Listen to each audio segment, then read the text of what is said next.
Good afternoon. It's Monday, the 27th of September 2021, just after 1 o'clock. Welcome to UK Column News. Your host today, Mike Robinson, myself, Brian Gerrish, and we're delighted to be joined by David Scott, bringing us Northern Exposure from north of the border.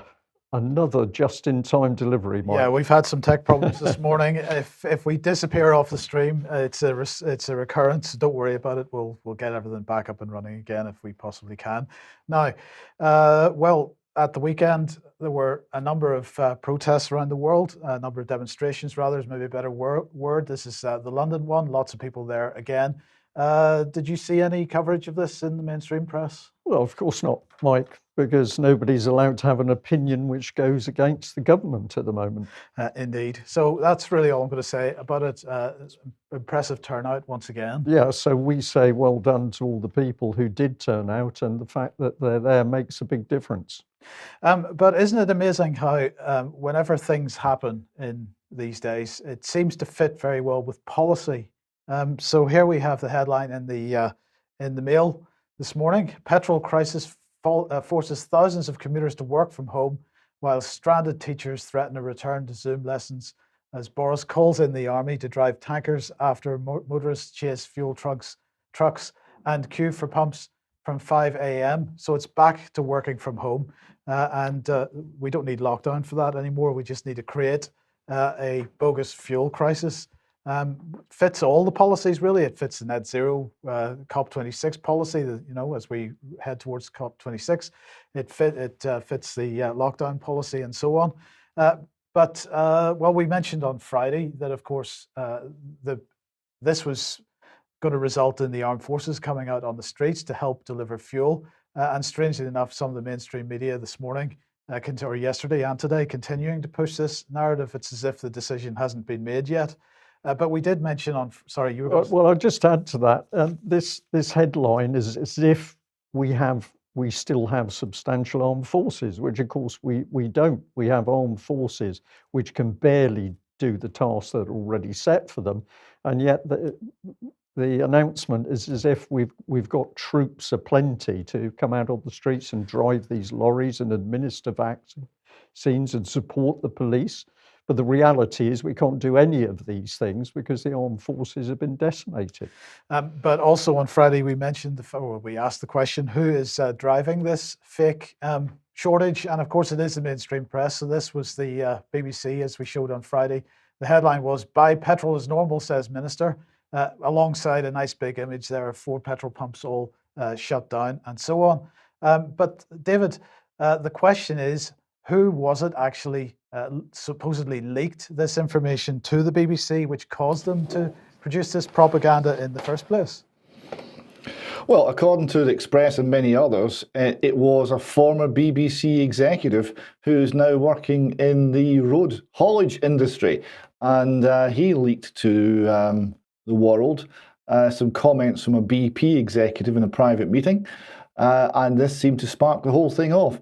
And of course, he would have friends in his former employer, the BBC, to provide a conduit for that leak, wouldn't he? Of course. Yes, no more to say on that. We'll come more on the BBC in a little bit. But also on Friday, we were raising this question of what is the situation with Brexit? Is Brexit anything to do with this? And we showed this from Global Chain News, and their headline from some time ago, from August, was driver shortage is pan-European. So the European drivers' unions today have basically said to the UK government, well, forget it. You might be offering visas, but we're not coming because we've got enough to do, basically. So this is a pan-European problem. It's not a UK problem alone. And as we also pointed out, that Unite plus this organization Track Trans back in March and April last year had really been asking the question, what would be the effect of coronavirus on the road haulage industry? And our point on Friday was that, of course, this wasn't an unlikely scenario. Everybody understood that these problems were already in the system and ready to show themselves at the drop of a hat or the drop of a BBC headline, as the case may be. But I just wanted to highlight an email we got in from someone, and just to put another dimension to this as well. And this person said, I used to work as a receptionist at a large GP clinic in Cornwall. We had many HGV drivers calling to say they needed their physical to update their HGV driver's license. We were instructed to say we were not performing these exams due to the COVID pandemic. They desperately tried to explain they would not be able to continue working. The instruction did not change. We directed them to a centre in Plymouth, who we thought was still performing those, but I do not know for certain that that took place. Nobody, to my knowledge, took any proactive action. And if the government knew of the shortage, which they did, that was there from 2019. They seem not to have taken provision to alleviate the situation. One more nail in the coffin. So, David, that, of course, is a witness testimony, anecdotal, I accept, and we don't know how widespread that was around the country. So if anybody has any more information to add to that, but it seems that there are many dominoes aligned to make the whole lot topple over at the appropriate moment over the last 2 years or so. Well, this is exactly correct. The economy is complex. You cannot simply turn it off and on by some fiat pronouncement that comes from a scientific advisor. The people who have been playing with the economy don't know what they're doing. They're not competent. They've broken down all sorts of supply chains, including supply chains for drivers. They've caused huge changes in how the economy works without any thought for the implications, and now they've got some trouble. I was buying fuel in Scotland without any difficulty, actually, at the weekend, but on the door to the petrol station, there was an advert advertising for DHL drivers £39,000 per annum. Now, of course, price will fix things. And I would point out that what this shortage is showing is that we need fewer people offering gender reassignment surgery, fewer people offering inclusivity training, and more people driving trucks and vans. And also, I would suggest more pay to encourage them to undertake that work, and also better conditions in terms of overnight stops, showers, car parking, truck parking, and all the rest of it. If you talk to truckers, you will find that they complain bitterly about the environment, the circumstances in which they have to work. Maybe if we made it more attractive for people to be in this industry, there would be more of them. And maybe if the government sucked less of the total resource out of the entire economy, there would be more of everything. Indeed. So where does that leave us in terms of the oil refineries themselves? Because the government maintains that there is no fuel shortage, it's merely a delivery issue. What is the Guardian saying here with respect to Stanlow Oil Refinery?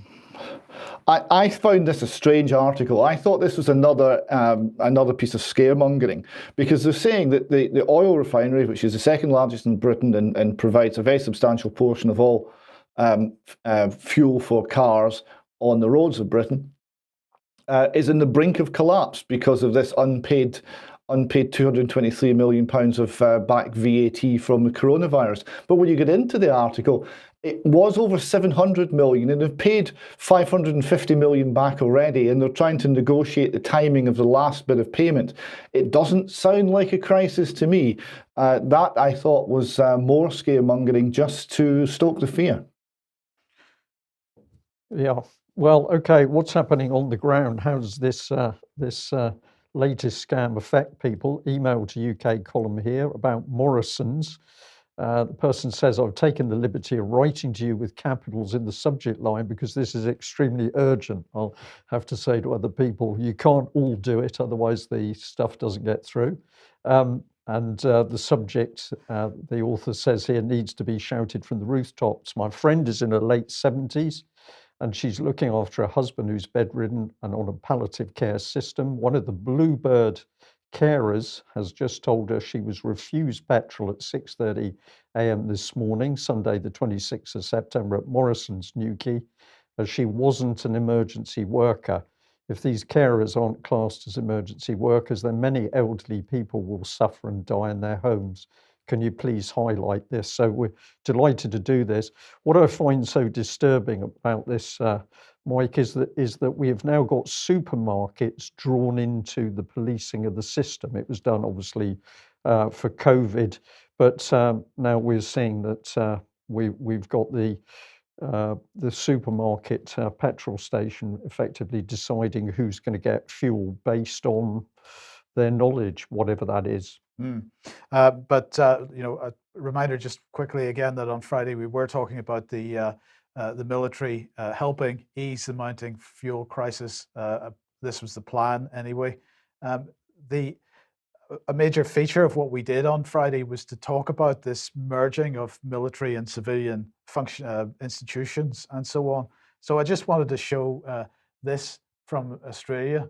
And this is a tweet from Aaron Ginn saying, "This is all for COVID. Come on, don't be so naive." So let's just have a look at the video clip. So, this is a militarized truck with militarized police on it, heading off to a demonstration on Sunday or Saturday, the point that the person is making is that there's more to this than COVID, I hope we showed that on Friday. If you haven't seen Friday's program, please go and watch it.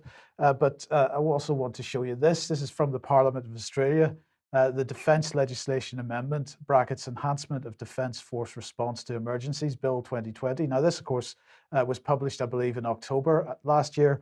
I'm not sure how far it has gone through the process towards becoming an act of Parliament, but I just wanted to show you the type of thinking that's going on in the Australian government. And we're doing this because Australia, of course, seems to be leading the way, along with one or two other parts of the world on this type of thing. So let's have a look and see. Let's look at Schedule 2 on this, because they're talking about immunities, for prosecution. We know that the vaccine companies have immunities, but now apparently the military have immunities as well in Australia, or they will have if this bill is passed. So the Schedule 2 says, immunities proposes amendments to provide Australian Defence Force members and other defence personnel with immunity from civil and criminal liability in certain cases while performing duties to support civil emergency and disaster preparedness, recovery and response. And this includes COVID-19, because that's considered a civil emergency. But here's the other bit: to permit the CDF or the Secretary to extend that immunity to other persons, including members of foreign military forces and foreign police forces. And so there was a bit of controversy over this particular bill at the end of last year about whether it was giving authority for foreign military and police forces to come into Australia to assist with an emergency response. And there were many people suggesting that it does, and others suggesting that it doesn't. But of course, it seems pretty black and white there that not only does it permit and encourage foreign forces to come in, whether that be military or police forces, but it is also providing immunity to those from prosecution under certain circumstances. And who are they, Mike? Who, for the implication, who are these foreign military forces? Are they talking about the British and the Americans? Are they talking about the Chinese? Well, it's unlikely as a result of AUKUS that they're talking about the Chinese, so it's much more likely to be the British and the Americans. But David, I don't know what your thoughts are on that piece of legislation. I hadn't come across it before. It seems it seems quite incredible in many ways. Well, it does, and it seems like so many of these things arbitrary and without limit. Essentially, in Scotland, it's all been done through statutory instruments. There's one piece of enabling legislation that essentially says the government can do whatever it wants as long as it cites COVID as the reason. And we're seeing increasingly dictatorial government here, certainly in Australia, and all around the formerly free world. And the excuse is, of course, a disease with a 99-point-something% survival rate. It's very strange. A lot of people in Australia reaching out to UK Column to say how bad it is in Australia, and to say that people in UK really need to understand how bad it is in Australia, because what's happening there will come to UK. And I think there's some truth in this. Email into the UK Column, a bit small on screen, so I'll do my best to read some of this. It says that I'm a teacher in Victoria, and we've just been mandated, along with nurses and tradies to be jabbed by October the 18th. We knew this was coming, but it's still terrible when it comes. Victoria is now a police state, and everyone lives in fear. The media portrays anyone as protesting as a neo-Nazi, and many people believe this. It's on a scale you can't imagine. We have a few excellent politicians who are the lone voices amongst all the others. It's worth following their Telegram groups: Senator Malcolm Roberts, George Christensen MP, and Craig Kelly MP, amongst all the others. Their channels are showing the true police brutality and the military-grade weapons now being used against ordinary people. There is fear everywhere, though many still live under the delusion that the government is keeping them safe and we should be complying so that eventually we will be set free. Victorian Premier Dan Andrews is actually a Labour politician, but has turned on the workers, and it's rumoured that he has been given a lot of money to is given a lot of money to the unions to also turn on the workers. He's openly saying that any unvaccinated people will be locked out of the economy and denied healthcare. Already there are reports of women being denied caesarean births or dialysis treatment because of no jab. One of my colleagues reported that on the death of his friend's father, they were offered $7,000 to list it as a COVID death, as then the hospital would get thousands extra in funding. They refused the money. I've also seen reports of Aboriginal young people being given $500 for getting the jab, as hesitancy is high in their communities. There's a recent ABC News report where Sherbrooke elder was given the jab, but died of a heart attack 6 days later. And there's a link if you freeze that screen. And the end of this quite long email said this: I would urge you to investigate, if you can, the New South Wales mass vaccination of Sydney teenagers who were bussed into the Kudos Bank Arena.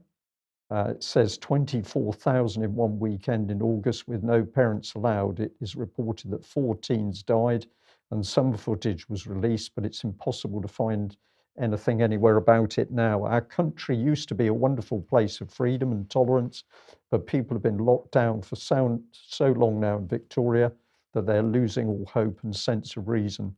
The isolation has had a huge effect on mental health, and people now are so thankful when they're told by our rulers that they may now use the playground with their children, or they may now have a picnic with a couple of vax friends. It is so sad to see, but some are beginning to wake up. Thank you for your amazing work, which is being a beacon of light to many around the world. So a very poignant email, and I think it's one that the UK public really need to pay attention to, because many of the things happening in Australia almost seem to be a test bed of how hard the government can screw down the population. If that's a model being tested, is UK the next to experience it? Now, the next big policy area that coming up over the next few weeks is COP26, of course, which is net zero policy and climate change and so on, David. But the Daily Mail here reporting that Rolls-Royce is going to produce 16 mini nuclear reactors in order to help meet net zero targets.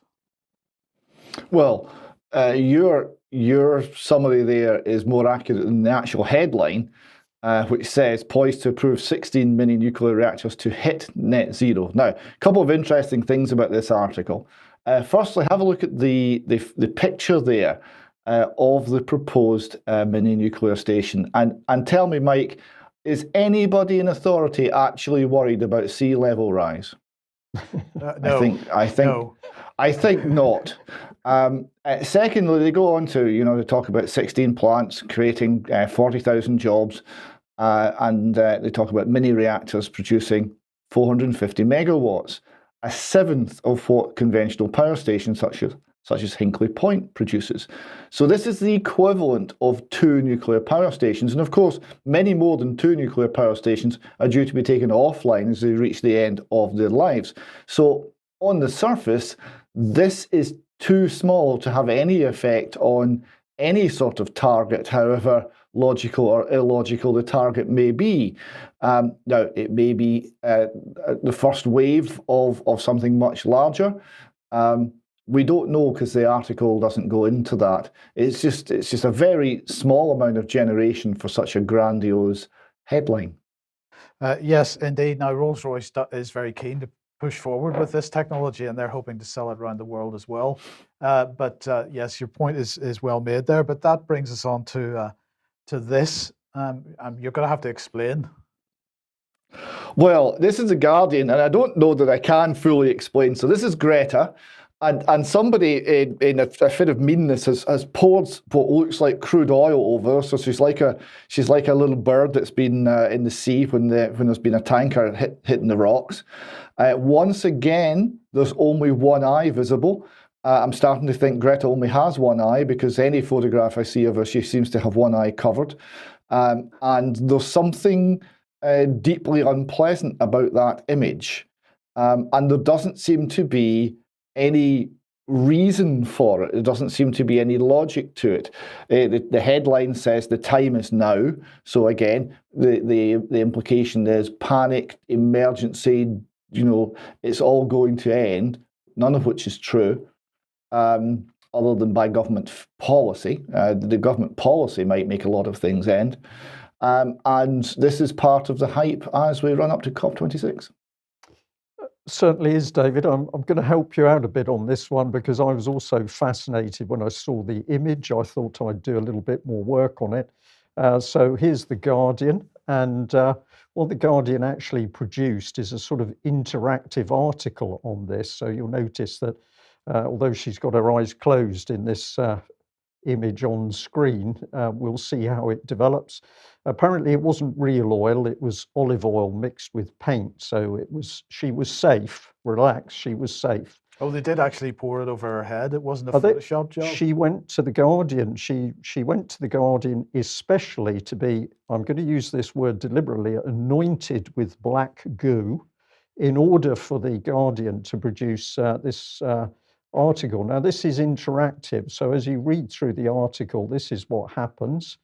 You'll see how it moves through, and you'll see that the goo gradually comes down over her face, and then out pops the one eye. So it's particularly spooky stuff. But it says that Greta Thunberg has made the ultimate sacrifice for The Guardian. She's allowed us to turn her into a human oil spillage. The treacly black stuff is dripping from her hair, down her nose, past her cheeks, onto her neck and shoulders. So this is a really disgusting piece of work, in my opinion. So I've taken a bit of it out. Here's this. Greta says, I might be naive because I'm very young, but naivety and childishness are sometimes a good thing. Well, sometimes a good thing, but sometimes they can be misused and cause a lot of problem. Do you like the tear in this one, David, with the black goo produced by The Guardian? And next, or very shortly after this image pops up with a quote from her. I mean, in one way, we're all climate deniers because we're not acting as if it's a crisis. And I was struck by the image because, of course, I'm thinking, well, that's an image about rubbish. Is it to do with climate? But all will become clear in a minute. So this is some of the text from the article. It says, aged 8, she was shown a film of an armada of plastic assailing our oceans. She couldn't get it out of her head. She started to read about it and became, quote, more and more terrified. She was exceptionally bright with a photographic memory, but was also withdrawn and quiet, and she was becoming more so. So this little girl, who's clearly got some serious issues, is shown a film which actually terrifies her, but we're to pay attention to what's in her mind. At the age of 11, she fell into a deep depression and stopped eating and talking. Why does she think she was so unhappy? One of the reasons was, I couldn't wrap my head around the fact that people didn't seem to care about anything, that everyone just cared about themselves rather than everything that was happening in the world. And being an oversensitive child with autism, it was definitely something I thought about a lot, and it made me sad. Was it also because she was bullied at school? Yeah, to some extent, says Greta. Well, this disgusting piece of journalism produced by this man, Simon Hattenstone, he says that Thunberg was at home with her father for a year. By the time she was ready to return to school, initially a specialist autism school, then a grammar school, she'd been diagnosed with Asperger's, obsessive compulsive disorder, and selective mutism. Thunberg says the diagnosis came as a relief. At the time, Beata, Greta's younger sister, had also been diagnosed with neurodevelopmental disorders, and the family was imploding. Milena and Svante, the parents, wrote a book about this period with a Bergman-esque title, Scenes from the Heart. It was published on the 23rd of August 2018, 3 days after Greta's first school strike. In the book, Milena describes, as the mother, how the 11-year-old Greta was slowly disappearing into some kind of darkness, and little by little, bit by bit, she seemed to stop functioning, she stopped playing the piano, she stopped laughing, she stopped talking, she stopped eating. They were, she concluded, burned out people on a burned out planet. And we'll give you this last bit and then have a bit of discussion. Milena explained why she'd felt compelled to write it in the first place, because we felt like shit. I felt like shit, Svantes felt like shit, the children felt like shit, the planet felt like shit, even the dog felt like shit. So what do you say that this is the family, this is the little girl who's got clearly some serious issues being manipulated by the world's press to advise adults throughout the world as to how they should deal with a number of serious issues? David, this article is so incredible. You will see with the ending statement ultimately why it's so incredible. But to me, this is utter abuse of this very, very vulnerable, well, she's a young lady 18 now, I think, but yes. she's a young lady, but initially we're seeing a young child with severe issues simply being manipulated. It was striking that the book release was so beautifully timed just at the school strike. It looks like a campaign. It looks like self-promotion. Is this the way that they wanted to get out of the malaise? This is it reminds me of nothing so much as fake religious organizations that suss out that an easy way of getting money is to offer redemption to people. Yeah. So we're just 2 slides to end it off, but this is what Simon Hattenstone from The Guardian said, which I just stunned by this man's opinion. November's COP26 climate conference in Glasgow is due to be attended by more than 200 nations and will be one of the largest gatherings of the world leaders in history. But many people only want to hear from one person, the autistic teenager with the pigtails. Does this man really believe this drivel that he's written? Yes. Does he really believe it? Yes. I think, unfortunately, he does. But let's end it with this. Here's Greta. She's quoted as saying, "I didn't have the courage to get friends. Now I have many. I really see the value of friendship. Apart from the climate, almost nothing else matters." So nothing else matters. God doesn't matter. Loving others, helping the poor. And not communicating and understanding people who dare challenge what she mistakenly believes about the climate, with this young lady who's been obviously traumatized as a child and suffered some serious issues.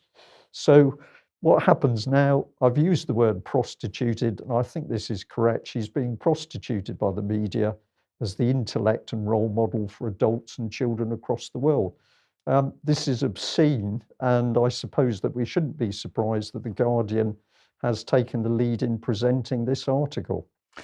Okay, if you like what we do and you'd like to support us, then please head over to ukcolumn.org/community. There are options to help us out there, and also do share material on the various platforms. And I just want to say a massive thank you to everybody that has picked up a UK Column hoodie so far, with the price of energy going through the roof. Of course, it'd be very useful to have one of those in our freezing cold bedrooms. They are very smart, actually. Yes. So thank you very much, and we will get those out as soon as possible. Okay, well, we'd like to say that a little while ago we advertised this interview with a French lady, a pharmaceutical statistician, a biostatistician called Christine Cotton. She, in principle, was talking about the American VAERS vaccine adverse reaction database and explaining what all the problems were with that information. Part one will be published later today. We're delighted to say. And the key bit about part one is this lady is explaining in a lot of detail how the setup to a vaccine trial is put together. And what she shows with a great deal of accurate information and detail is that it would be impossible to create a trial with the speed that was used for the COVID-19 vaccines. So watch out for that being posted on the UK Column website.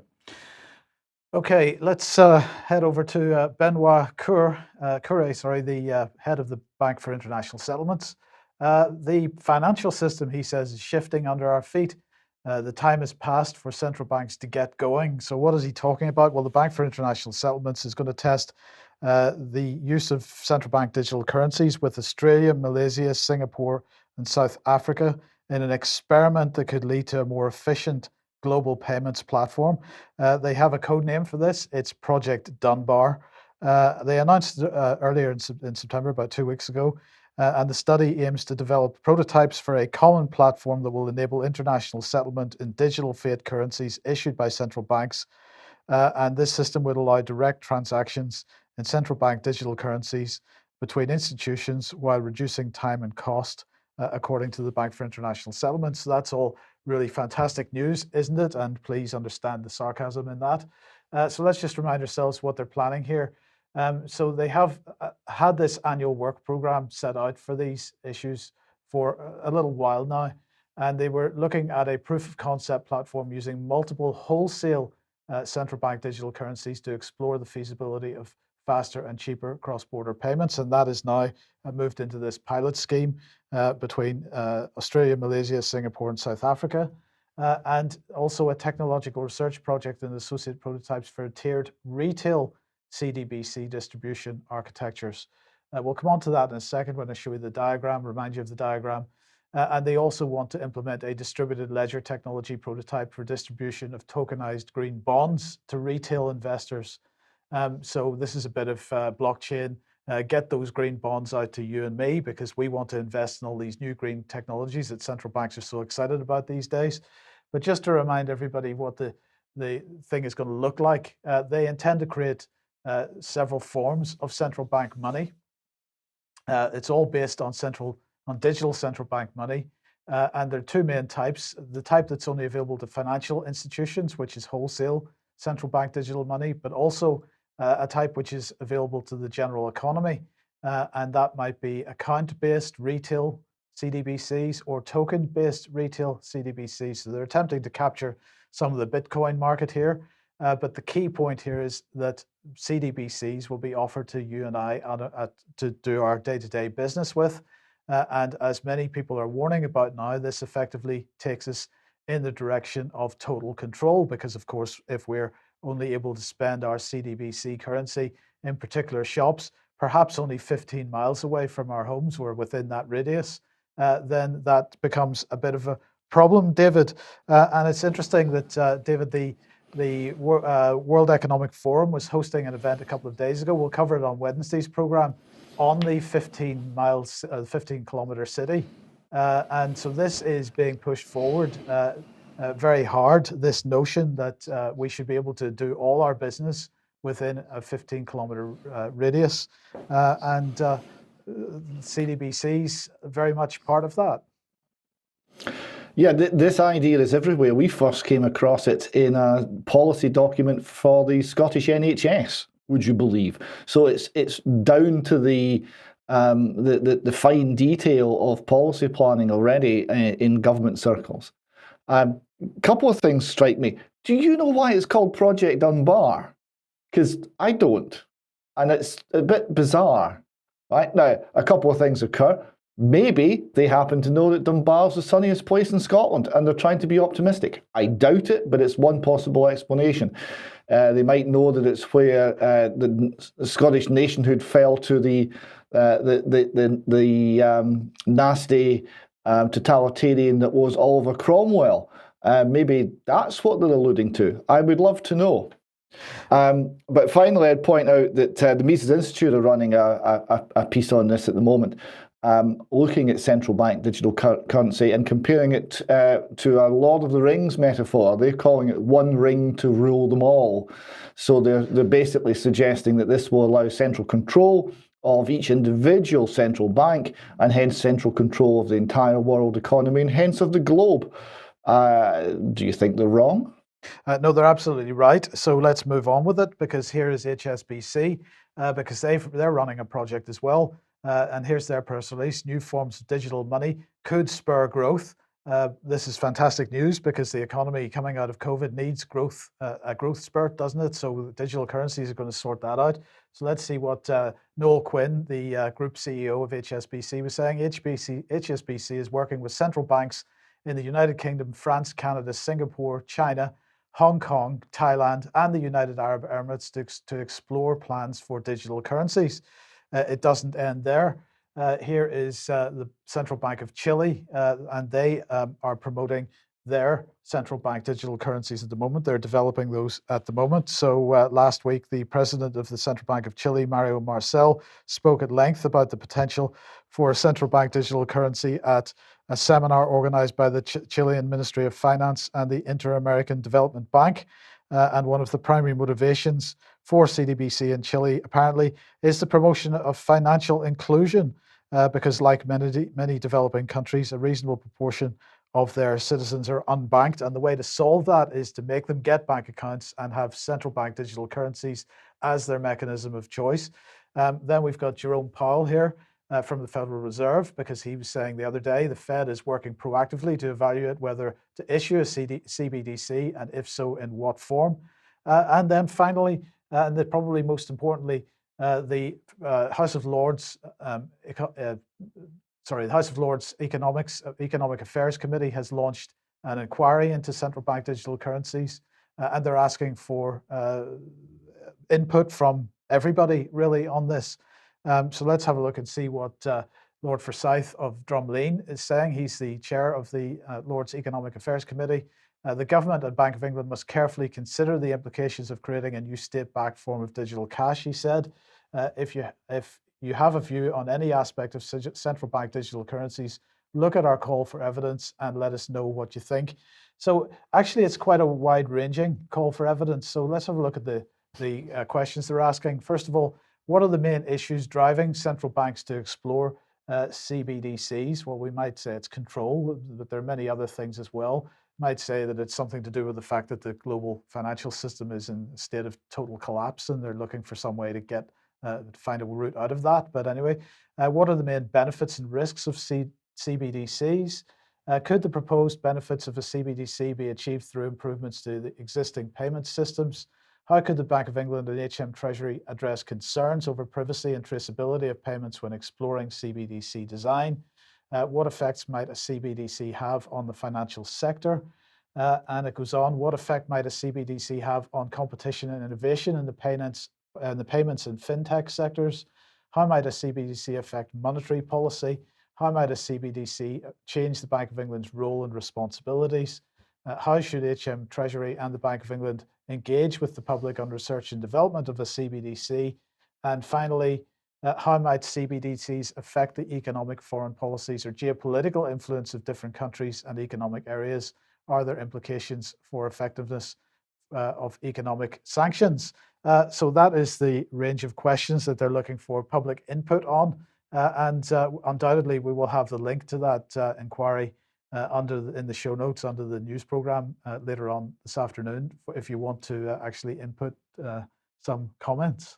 As you read through those, Mike, I was thinking, okay, so somebody's already thought through these questions. There is a need to ask each of these particular questions because these are each of the areas where the whole policy has already been completely set up. So this is just an exercise with what we'll say the wider public and commerce to get the answers they want.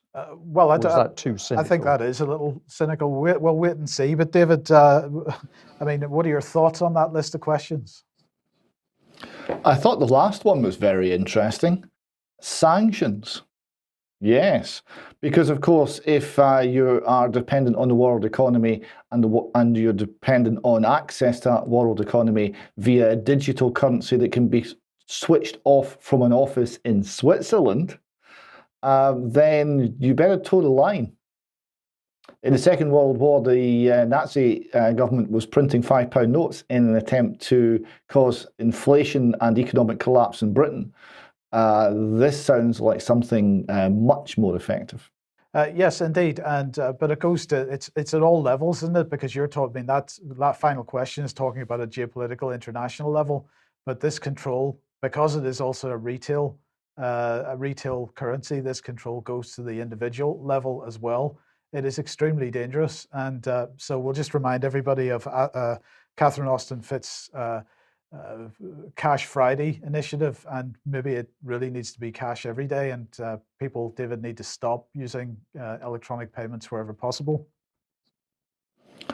Yeah, that could well be it. In fact, look to, if you can, use gold and silver instead if you're negotiating with someone else with a like mind. Okay, and now let's move on to COVID matters. And well, the National Audit Office is doing us a big favor because they've published the COVID spending tracker, so we can track how much money is being spent on government COVID policies. £370 billion is the estimated lifetime cost of government spending as a result of COVID-19 as of September 2021.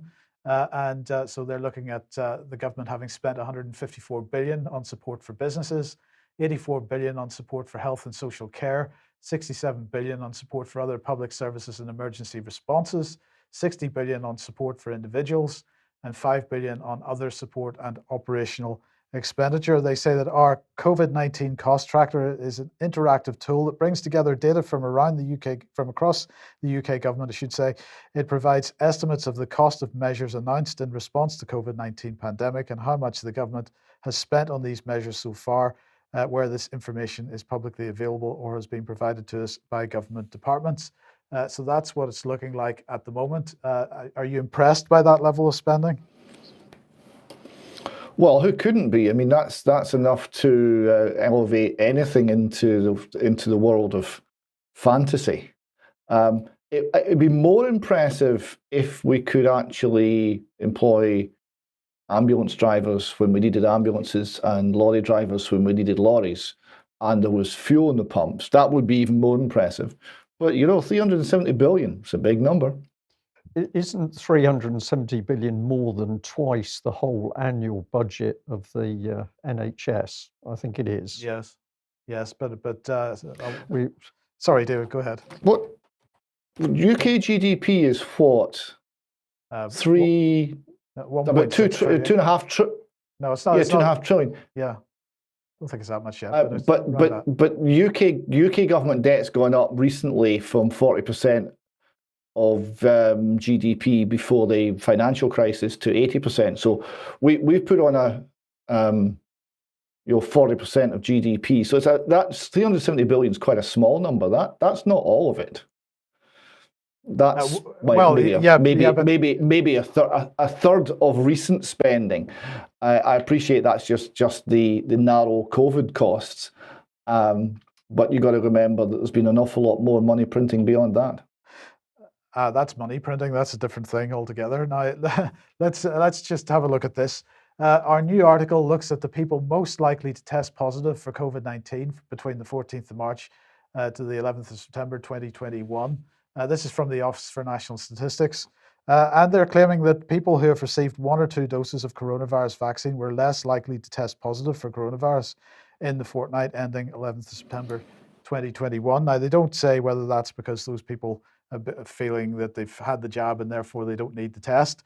They don't mention that because this is all based on PCR tests and computer models, once again. People living in a household of 3 or more occupants were more likely to test positive for COVID-19 in the fortnight ending September 11th, 2021. Though, so David, I just wanted to run this one by you because this one had me in stitches a little bit. Apparently, if you're living in a household with 3 or more people, you're more likely to have somebody test positive in that household than in households of single occupancy. Could that not be to do with the fact that there's 3 or more people in the house? Oh, who came up with that one? Neil Ferguson. Yes, it's a good question. And they went on to say, just to put this back up on screen again, they went on to say that people who've never worn a face mask in enclosed spaces were more likely to test positive in that fortnight, apparently. And those who reported socially distanced contact with 11 or more people, they were more likely to test positive than people that didn't report contact with anyone. That's another amazing statistic there. So really, I'm sorry, ONS, you're not doing a very good job in this particular case because you're not providing any explanation. You're just putting out statistics which might grab a headline, but they're not.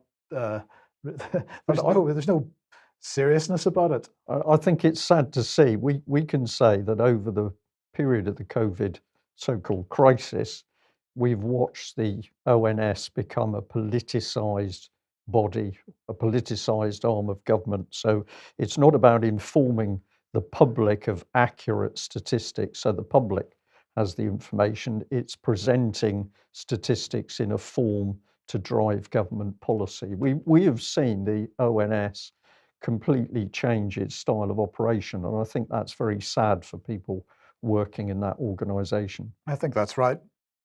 Now, here's the mail.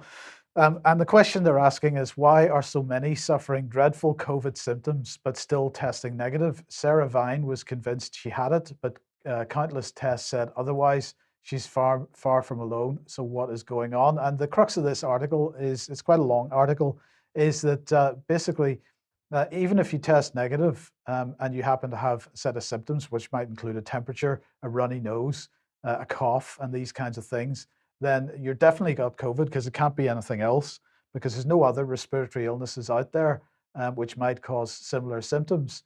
And so this is quite an incredible article. So in the run up to winter, when we know that the government policy is going to be that it's a combination of, we're at risk from COVID, from influenza, massive resurgence of influenza, and also this other thing that called RSV, which is pretty harmless.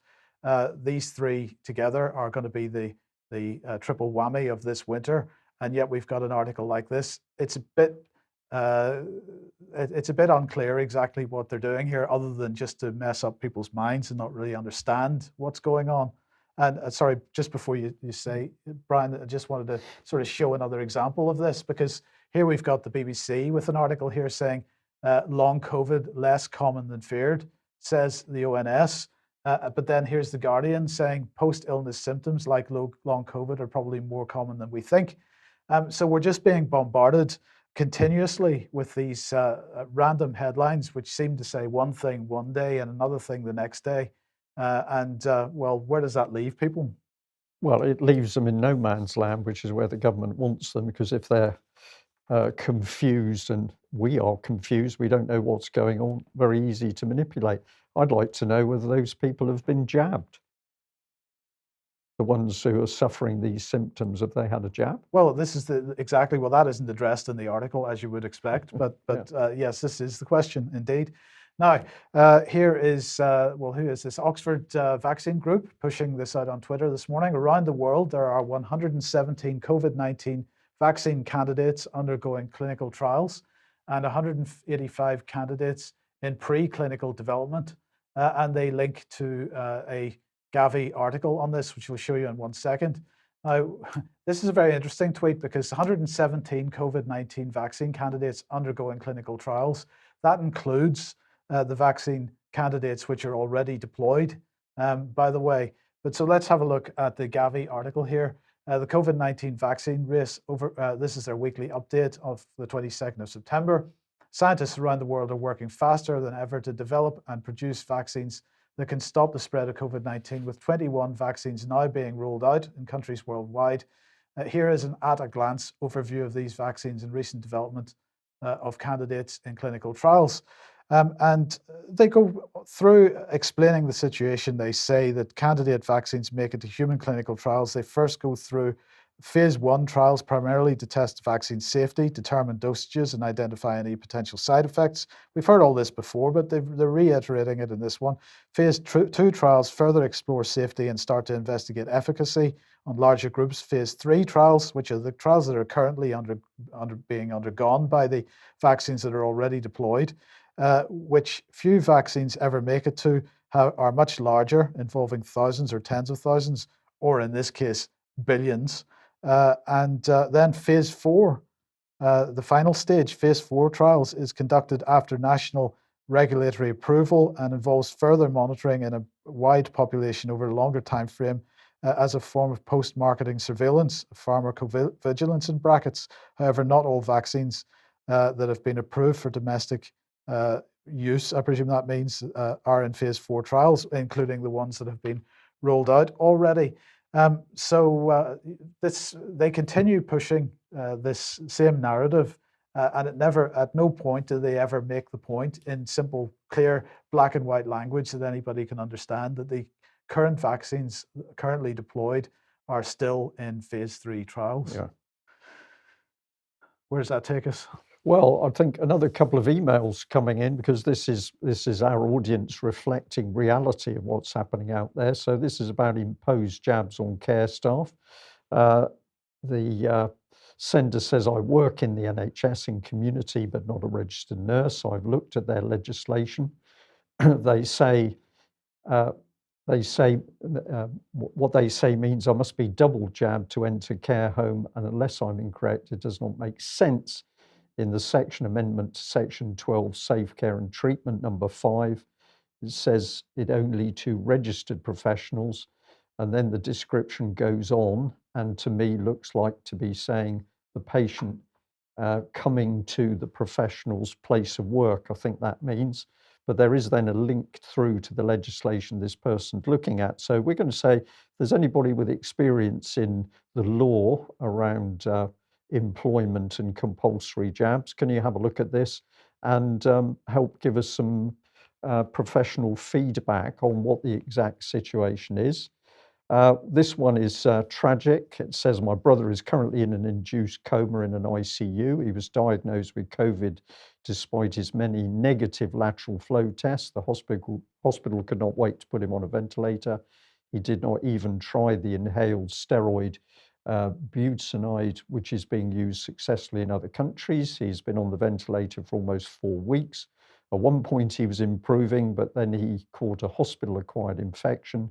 We're currently fighting to get him effective treatments like ivermectin, IV high-dose vitamin C and D, as per the FLCCC protocols. All we get told is that the hospital is following national protocols and the consensus of the consultants in the hospital. They keep saying there are no double-blind placebo trials for ivermectin or evidence that any of the treatments that we want work. As you know, there's plenty of evidence out there. There are no such trials for the vaccines. We as a family believe the hospitals don't want COVID patients to get better using any treatments such as ivermectin and vitamin C, as the vaccine agenda can't be carried out if there are treatments for COVID. My brother has been medically kidnapped. We can't see him and have no say in his treatment. We feel we will have to take legal action to force the consultants to treat him properly, but time is running out. Over the past 18 months, nothing has changed in the way COVID patients are treated or not treated, and they are still being murdered by ventilators and sedatives. So a tragic email, but of course it's raising very pertinent points that people are going into these locked COVID wards. They're being given a particular treatment, and the relatives are being completely denied access or an input into what's happening with the patients. So, David, we're in a UK where people can be locked, disappear inside the NHS, and if relatives come to the opinion that that treatment is actually killing their nearest and dearest, there's nothing they can do about it at the moment. nothing they can do. And of course, if it's a child, you know that the NHS will take legal action in order to continue their course of action. This death by ventilator issue was brought home to me in the period when we had almost no COVID cases after the first wave, and then we had a summer, and it, as it normally does, completely went away. It didn't happen this year because we're vaccinated. We had much more illness during the summer this year. But the COVID went away. So the BBC were running scare stories about how bad it was and how it could come back.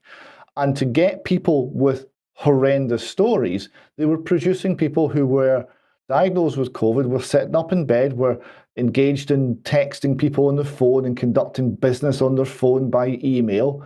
And then the NHS team would say to them, we think we could care better for you if we put you under and ventilate you.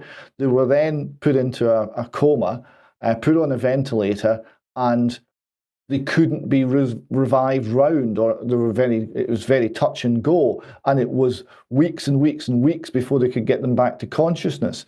And they were saying, look how horrible COVID is. And I'm listening to this and thinking, no, look how inappropriate the treatment was. Sure, that's the story here. But of course, the BBC never asked any of those questions. And the other aspect of this is, of course, the amount of people who are in hospital and the amount of people who are dying, which is unlike the time of the initial COVID, 2020 year, which was mostly normal. There are a lot of excess deaths now, and the hospitals are busy. And we really need to know why. And no one's asking the question why. It's not COVID. No, it isn't. Now, a bit of censorship news, and The Verge here reporting that Twitter is seeking input as it explores filter and limit controls on tweets. So Twitter is seeking input. There's an opportunity for people to let them know what they think.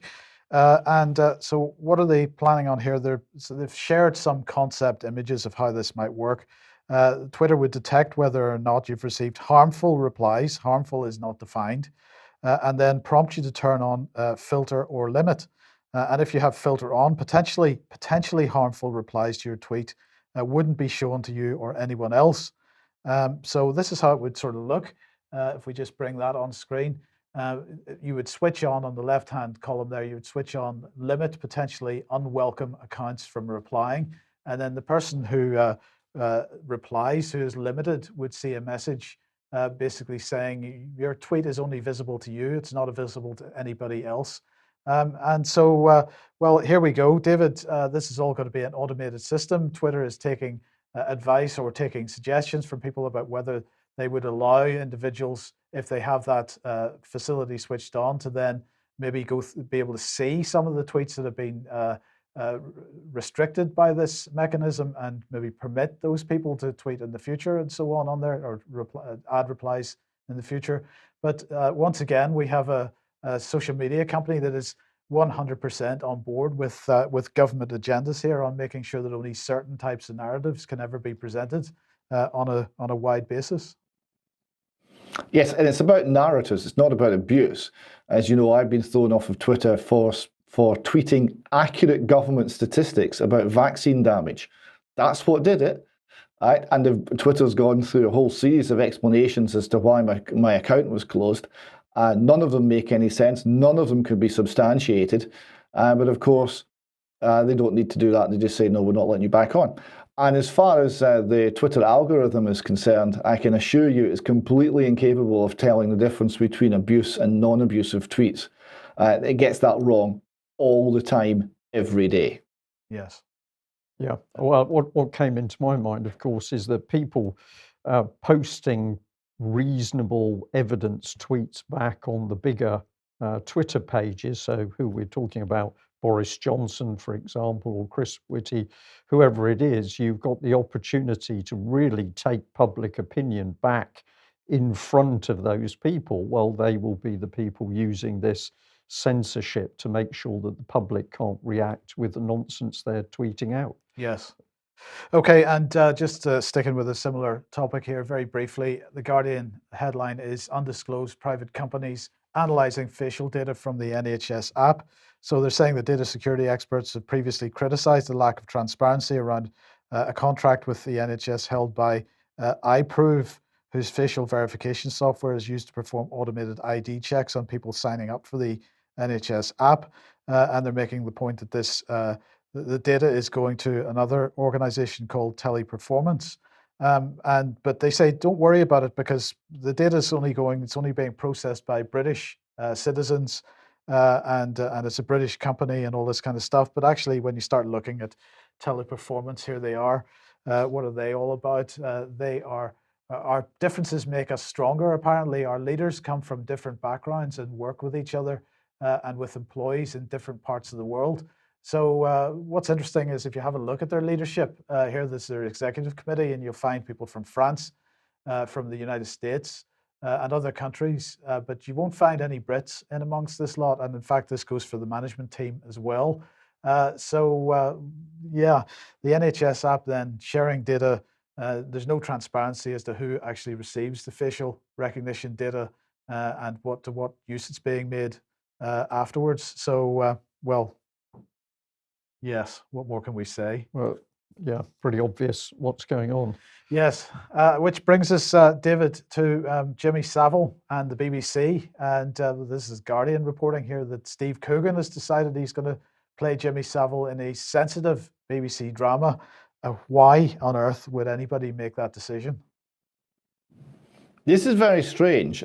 He's saying that it's an important story that needs to be told. Really? I think we know what the story is. Is this the BBC trying to save its reputation? They've gone to a character generally viewed as likeable, and asked him, a comedian, asked him to play the piece. It's all very odd. I mean, it's possible they actually want to explore how he got away with what he got away with, how it was covered up, how reports were squashed that he was offending, that he was abusing children. But I rather doubt it. No, indeed. And well, this is the Independent's take on this then. BBC Jimmy Savile drama branded disgusting and sparks hypocrisy accusations. A number of tweets as well on this. So this is Ray. Has anybody seen what the BBC are producing now? I feel sorry for any victims that were affected by him. That's Jimmy Savile having to watch through this production. I can't believe Steve Coogan has signed up to it. Here's another one. Personally, I don't agree with dramas about these kinds of people. I don't see what purpose they serve apart from sensationalism. Well, I think David just touched on that. It could be very much whitewashing the BBC's role in this whole thing. And then the tweet goes on to say they should be thrown straight in the bin and never mentioned or thought of again. Well, I don't agree with that necessarily because we need to get to the bottom of what actually went on. But David, if the purpose is, if they'd intended to carry out some kind of serious investigation as to what actually went on, surely they would be producing it in a documentary style rather than some kind of drama. Well, yes, this is the worrying thing. Why a drama? Because a drama it implies a certain movability of the truth, right? Because if you're presenting a drama, you'll choose the deeper truth, and you will actually manipulate facts to suit your message. That's how it's done, and that's accepted in the world of drama. Whereas if you're looking at an actual understanding of real events, you're looking at a documentary approach, and it's entirely different. It seems I found it troubling that the BBC should even be attempting this, well, it remains to be seen just how bad it is. But I was also thinking that how does the victims, of which there are thousands, how are the victims going to feel about this? I can't imagine it would be good. No, but we don't have to worry because here's Tim Davie. He's had a pay rise and he deserves it, he thinks. So he's getting an extra £75,000 a year. This will take a salary up to $525,000. So that's quite good. I mean, well, he's getting that, Mike, because he didn't broadcast all the protests up in London. He did the government's bidding. The BBC refused to show certainly over 500,000, probably up towards 1 million people protesting on the streets of London. BBC didn't cover it. £75,000 pay rise. I mean, all makes complete sense. Well, if the BBC didn't cover that, and they certainly didn't really do justice to the Savile story, what has the BBC done with respect to Celtic Football Club and the abuse that took place there and the ongoing abuse of the victims? Well, not very much, certainly on the latter. This is a screenshot from a poster that some of the victims and survivors of the extensive child sexual abuse at Celtic Boys Club and Celtic Football Club are making into a large banner to protest at COP26 to raise the profile of how they're being treated by Celtic Football Club. So good luck to them on that. We'll look out for that banner being unfurled in Glasgow in November, and hopefully people will take heed and start to listen to what the victims and survivors have suffered, not just originally, but the way they're being treated by Celtic Football Club on an ongoing basis. Okay, now David, you have a bit of video for us. Do you want to just introduce it? Yes, the background to this is the Scottish Government were running a teacher training day on the subject of LGBT inclusive education. And one teacher who happens to be Richard Lucas, the leader of the Scottish Family Party, signed up for this teacher training day. And during the event, there was an online event. You'll hear the somewhat ungrammatical lecturer explaining his points. During this event, Richard Lucas was asking some questions, some quite reasonable questions. It did not go well. Let's see what the reaction was. To improve outcomes for LGBT learners, the effective and meaningful way that this will be implemented is when inclusion presses against all of the quality indicators through leadership to curriculum to outcomes, when inclusion is part of your vision and values of your school and is embodied within a whole school approach. What LGBTeducation.Scot can support you to do is to identify where within curriculum you can begin to take that proactive educational approach. Now, at this point, I want to just jump over to the platform. So I'm going to swap my screen share.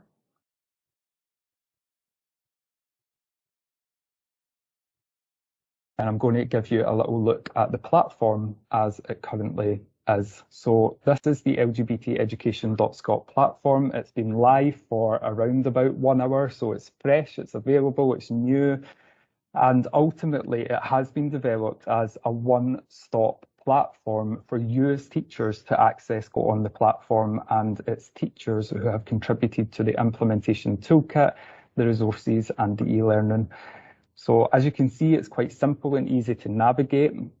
As you scroll through the homepage, everything is there for you and immediately accessible. The showcase resources will in future provide an evolving platform and opportunity for schools to highlight their practice and their work in this area, to share the innovative approaches that they've been taking in terms of connecting this to the broader ethos and broader curriculum goals within the school. So if we jump over to have a little look at resources, you can see that the curriculum resources are broken by primary and secondary. If we move to primary, you can see the second level lesson plan, a workbook available on discrimination, worksheets available for numeracy and mathematics to suit whatever your curriculum planning or your lesson planning is as you're using it.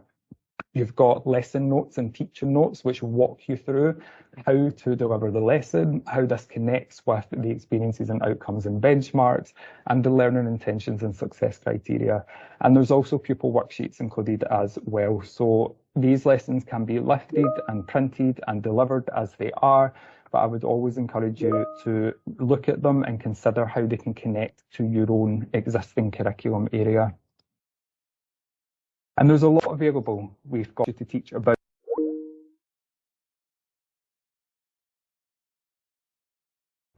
there. Poor Richard Lucas asked 3 questions and he was removed from the meeting because you can't ask questions. In totalitarian Scotland, asking questions is forbidden. It's just terrible, and you get thrown out of meetings. So, is there only one view? Are other viewpoints going to be listened to? Well, in a way, he got his answer. Now, they were talking there about the new LGBT education.scot. I would ask people who are interested in education to have a look into this and drop us a line on what you find and the links you find. I started to look at it today. I've almost scratched the surface. Big websites, all new. I'll take you through what I found, but I think there's more to uncover. So there, what sort of things is being covered in LGBTeducation.scot? Well, the story of Lady Gaga is one thing they're covering. Now, this is being Lady Gaga has been held up as some sort of a saintly Joan of Arc type figure, both in the image that's shown here and in the way that the materials used in the classroom. It writes, this lesson plan will support you to teach about Lady Gaga, her involvement in various campaign efforts for equal rights, supporting pupils to learn about inequality, protest action and rights movements, and to consider the role of celebrity in advancing awareness for equality and human rights within both historical and contemporary framework. Now, I point out this is not the human rights that means you're allowed to protest or meet your family or attend a funeral. Not those human rights. Not those ones. We don't like those human rights. It's other human rights. It's ones that suit the agenda. And this has been run by an organisation called Time for Inclusive Education, or TIE. So the Scottish Government fund TIE, and TIE run the education programme on behalf of the Scottish Government. So TIE's a charity, a campaigning group, and they're operating as kind of subcontractors for the Scottish Government. So someone writes here, TIE is such a unique organisation in how they tailor your resources to the curriculum. I've never attended a training session before which both informed about social justice and provided ideas for embedding this into the curriculum.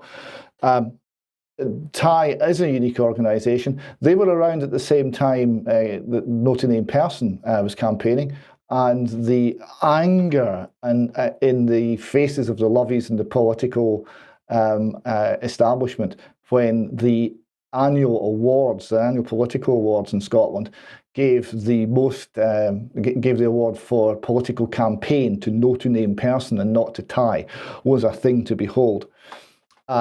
So TIE's funded by the Scottish Government, endorsed by the Scottish Government, indeed the whole of the Parliament. You see here when it was launched, all of the parliamentarians standing on the steps at Holyrood with their TIE posters endorsing the campaign. And this is a teacher training process. So they're teaching teachers how to teach the young. So they say they've got a CPT pathway and a 2-stage delivering LGBT inclusive education. It's always explained as anti-bullying. The justification is anti-bullying, and who wouldn't be anti-bullying?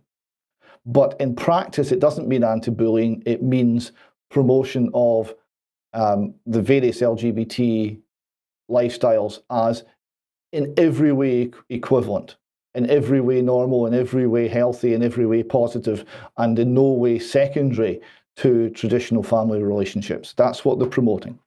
And that's a political statement and a huge change. I mean, on a historical perspective, a complete shift over compared to everything that the country has and the people have believed for the entire history of the nation. We're changing it now, and we're not allowing any debate about how we're changing it. We're just changing it because we're so sure we're right. So stage 1 of the 2-stage process is to reframe the teachers. So we have e-learning to reframe the teachers, so the teachers have to think the right things, and they'll have to pass a test on thinking the right things. And then stage 2 is curriculum development, where the LGBT activists go to the school. They get state funding to go to the school in order to change the school teaching processes to something that's more favourable. This input builds on the knowledge and information gained in stage 1. The e-learning module with a focus on curriculum planning, interdisciplinary learning, and progression learning, whatever that is. Now, obviously, this is supported across the Scottish political establishment. It's got almost universal support in the Scottish Parliament. Thinks it's lovely. The press will not criticise this. The reason that we are highlighting it here is in part because the mainstream press are silent on this issue. They're endorsing it. The people do not. The people see the problems. If you look at the comments page when this thing is promoted, but the press will not pick up any of the questions that the people are asking. So here you see EIS, that's the union, various Scottish Government funded charities which apparently represent the view of parents, but they take government money, so they don't. Oh, and LGBT Youth Scotland. You might remember that one, Brian. LGBT Youth Scotland was the organisation formerly run by the worst paedophile in the history of Scotland.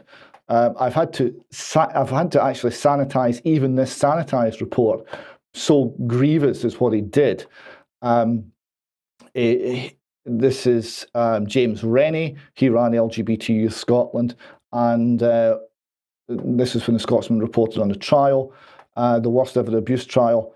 They said that, amongst other things, that the jurors had such a traumatic event just listening to the evidence that for the first time in legal history, professional counsellors had to be put on standby, ready to assist should any of the jurors find it all too much. They were being exposed to the evidence. This also caused experienced police officers and lawyers to recoil in horror, and it was truly horrendous. So he used to run LGBT Youth Scotland, but that won't be on the curriculum, right? I would have thought, if you're speaking to young people who are saying I'm gay or I'm lesbian, that one of the things that would be prudent to say is that there are predators out there, and some of the charitable organisations that might say, we're here to help you, will contain predators, and you have to be careful, because look what happened with James Rennie. That would be, I would suggest, actually useful information to make young people safer, but I bet that's not on the curriculum. And of course, David, to interject, James Rennie was one of the charity Common Purpose operatives, and so he had access to children through, or young people is the correct description, through the Common Purpose networks. And to my knowledge, Common Purpose never conducted any investigation as to what may have taken place through their own quasi-secret networks. And the same with a man called Matthew Byrne, who was involved in Merseyside. So going back to the LGBTeducation.scot website, they're talking about working with parents, carers and families, one of the few cases where the word parent actually appears in this document. And although the main text says, reflects the UNCRC statement that the family is a fundamental group in society and the natural environment for the growth and well-being of all members, and particularly children, should be afforded the necessary protection and assistance so that it can fully assume its responsibilities within the community, which is a hugely supportive statement, which they repeat. The bit in the box says, I had to run away from my parents because they were not happy about who I am. Teachers should know that while parents should respect the child's gender identity, they don't always do so, end quote. Trans young person. So this is saying, at the same time as saying, yes, parents are important, that's also suggesting to the teachers, parents are a threat, parents won't listen, and you have to take the young person's case against their parents, even though those parents are motivated by trying to help that young person and care about them in the way that the state never will. So they point at evidence. It's all evidence-based, you see. Why support for trans youth matters. And they quote figures, which are startling figures. The difference that supporting trans youth as opposed to being unsupportive makes, and attempted suicide goes from 57% down to 4%. Housing problems disappear, and there's all sorts of huge advantages. So it's very impressive figures. And this is quoted in the government document that says, this is how you have to teach children. And this is the why. This is the justification, because it's Gerrish is getting it right for every child. These children are like this. This is a huge improvement. We must do this for their benefit. And where did that information come from? It came from the Trans Pulse project in Canada. Trans Pulse, building our communities through research. So this is an organisation that wishes to build the LGBT community through research. This is not an organisation that's looking at the situation dispassionately. This is an organisation of activists who are looking to build their community, and they're using research as their tool. That's the source of the only factual evidence cited in this document. So the Pulse project here is based in Ontario, and it's looking to it's run by a steering committee composed of 3 allies and 5 community members who contributed their unique personal and professional experience and skills to ensure the success of the research. So you have here an organisation that is looking at promoting a particular ideology that's held by activists, right? So this is not research that is in any way neutral in its outlook. It's not searching for truth. It's searching for a particular political outcome. I've got a few of information here, just a few of the people involved. Greta Barr, co-principal investigator, associate professor of epidemiology and biostatistics at Western University. She is a long-term ally of LGBT. Rebecca Hammond, who transformed the state Trans 101 course into the groundbreaking anti-cissexism training modules. So this is an activist and campaigner. And we have got here Kyle Scanlon, a co-investigator. He is he's got a passion for social justice and community capacity building and mobilisation. He was a member of the Gay, Bi, Queer, Trans Men Working Group. He is another activist. So you're having people here from a very small activist cell in Canada produce a document that says that you should follow a particular line which they want politically, and that is now being uncritically adopted into the Scottish Government policy building agenda, and it's now being used to teach teachers how to treat all children in our schools. And nobody at any point seems to have questioned the validity of this research. Has it been peer reviewed? Is it contradicted by other research? Is the fact that all the people generating it, all the people generating it have a political axe to grind, have an agenda, right? They are activists. They are not scientists in the search for truth. They are activists in the search for a political outcome. It doesn't seem to have concerned anyone that this is now driving schools policy and teacher training in Scotland. David, the quick answer is, of course, most people have no idea that this is going on, but this is part of the change to participatory democracy, where the charity, however that's come into being, can help set the agenda. A lot more work needed to be done on that, so thank you for bringing that to us. We're just going to end here with the BBC, which of course is thoroughly on board this. BBC Newsbeat targeting people from the age of 16 upwards, the BBC says, but of course much younger people are watching BBC Newsbeat. Just have a look at this little video clip before we end today's extended news. I decided to go for something subdued and palatable today with my look.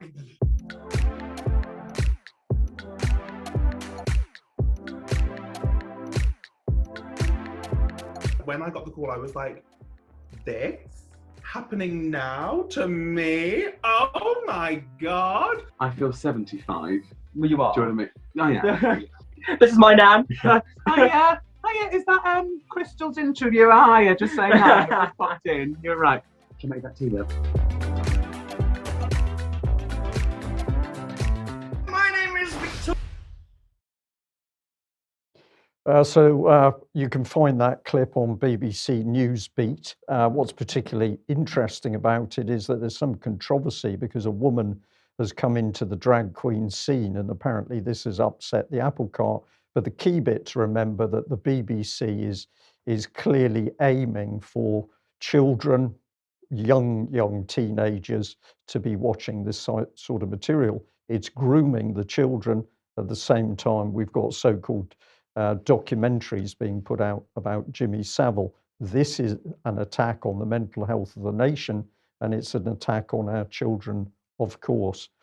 We've run well over time, so we better end there. David, we're going to say thank you very much for joining us. Thank you to all of our audience. Thank you to the overseas viewers.